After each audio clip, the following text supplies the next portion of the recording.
అఘోరి ఒక పూజ చేస్తే 10 లక్షల రూపాయలు తీసుకుంటుంది. సంవత్సరానికి 1 కోటి రూపాయలు సంపాదిస్తుంది అఘోరి. నిజంగానే అఘోరీలు అందరూ అలాగే పూజ చేస్తే 10 లక్షలు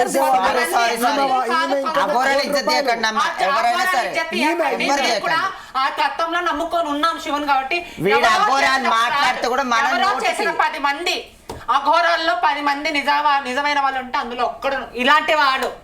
సో ఇప్పుడు మా ట్రాన్సాన్ ఎగ్జాంపుల్, అమ్మ మీరు వచ్చారు బట్టలు లేపారు డబ్బులు తీసుకున్నారు, సో వాళ్ళు చేసినామని మేము చేసినామని ఒప్పుకోవాలి. ఎవడో 10 మందిలో 100 మందిలో 20 మంది ట్రాన్స్జెండర్ కమ్యూనిటీ పరువు చేసి మిగతా వాళ్ళందరూ సరే. ఇప్పుడు ఇద్దరు లేడీస్ ఉన్నారు, వర్షిణి ఉంది, రాధిక ఉంది. ఇద్దరు లేడీస్, మీరు ఎక్కువగా ఆడవాళ్ళ వైపు ఉంటారు కాబట్టి ఇద్దరు ఎవరి వైపు ఉంటారు? మేము ఎవరి వైపు ఉంటాము, మేము సమాజం వైపు ఉంటాము, మేము ధర్మ పోరాటంలో ఉంటాం, సనాతన ధర్మ పోరాటంలో ఉంటాము.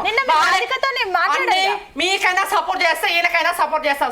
సపోర్ట్ అని ఒక లిమిట్ ఉంటుంది. మాకు ఇదే పనా, ఈ పని మాట్లాడితే మాకు అన్నం దొరుకుద్దా? మా కష్టాజీతం మేము బతకాలి, వీళ్ళకి మేము ఎందుకు చేయాలి? మా తాకతున్నంత వరకు మేము చేస్తున్నాం. ఒక మాట నేను ఇప్పుడు మాట్లాడుతాను. మీరు అంటున్నారు కదా ఆమెకు సపోర్ట్ చేస్తావు ఈమెకు సపోర్ట్ చేస్తావు. సపోర్ట్ కాదు, ఫస్ట్ వన్ చెప్పుతాను కొట్టండి. దమ్ముందా మాదిరి ఒక 2 నిమిషాలు. ఆడపిల్లలని ఇలా మేము కొట్లాడుకుంటూ వచ్చినాం. మళ్ళీ గవర్నమెంట్కి కానీ బయట ఉన్న వాళ్ళకి తెలియలేదా అసలు? ఏం మాట్లాడుతారు అమ్మా? ఇప్పుడు బయట ఉన్న వాళ్ళు అందరూ మాట్లాడుతారు కదా, 2 ఆడపిల్లల జీవితాలు ఖరాబ్ చేసుకుంటా ఇలా ఆట.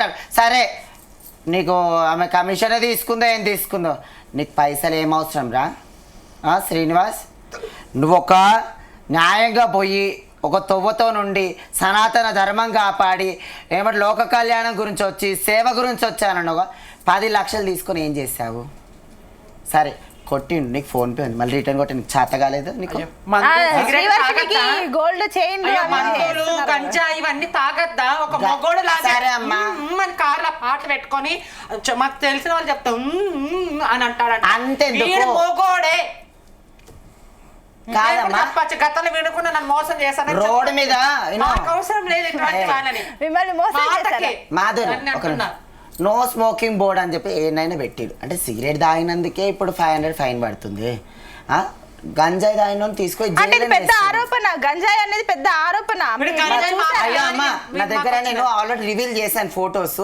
నేను పోయిన ఇంటర్వ్యూలలో అంతకుముందుకు మ్యారేజ్ చేసుకోక ముందుకు ఆడు గంజాయి మంచిగా ఇట్లా పట్టుకొని తాగుకుంటా పోలీసు వాళ్ళ మీద మారబడుతున్నాడు.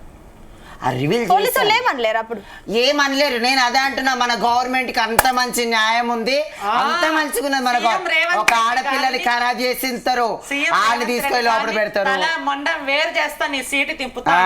పవన్ కళ్యాణ్ మొన్నటి వరకు పవన్ కళ్యాణ్ ఎవరండి అంటే నాకు తెలియదు. నేను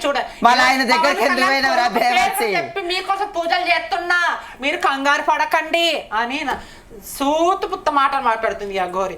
ఎలా నమ్మమంటారు చెప్పండి? సరే ఒక్కడు ఇప్పుడు వచ్చి అఘోరే అమ్మని చెప్పండి, నేను వదిలేసి వెళ్ళిపోతా. ఒకటి ఇప్పుడు సంధ్య గారు ఇందాక మీరు కూడా చెప్పారు అమ్మాయిల్ని ఈ రకంగా పంపించేవారని. అండ్ మీరు ఇందాక గంజాయి డ్రగ్స్ ఇవన్నీ ఆ కార్లో ఉండేవా ఏంటి? అప్పుడు ఆ కారు ఉందా శ్రీనివాస్ కి? అప్పుడు అదే ఆ స్టిక్కర్లు కార్లు అందరి దగ్గర గంజాయి ఉంటుందండి. వాళ్ళు నార్త్ ఇండియాలో తాగుతారు, వాళ్ళకి అక్కడ వాళ్ళని ఎవరే అనరు. అయ్య గారు మన సైడ్ అది మన సైడ్ నడుగుతాడు అని ఒక ఇన్ఫర్మేషన్ అయితే వచ్చింది. కింద ఎక్కడో ఉంటాయంట. మరి మీకు ఇన్ని విషయాలు ఏం చేస్తారమ్మా? సంధ్య పోరాడుతున్నాం కానీ ఏ కమ్యూనిటీ కానీ వచ్చి ఏ మహిళ కానీ వచ్చి మేము ఈ పోరాటంలో గతంలో సంధ్య, నేను, శివరుద్ర సారు, కాశీలో ఉంటారు బాలకృష్ణ గారు, ఈ 4 మేము దీని మీద పోరాటం. మధ్యలో ఏమి డ్రాప్ అయిపోయింది. మేము 3 డ్రాప్ అయిపోయినా అంటే డ్రాప్ అవ్వడం కూడా కాదు. నాకేందనంటే మాత్రము నేను మర్డర్ చేస్తాను, నాకు కాల్స్ వచ్చాయి. ఆ రోజు మనం చెప్పాను చూడు, నన్ను మర్డర్ చేపిస్తాను.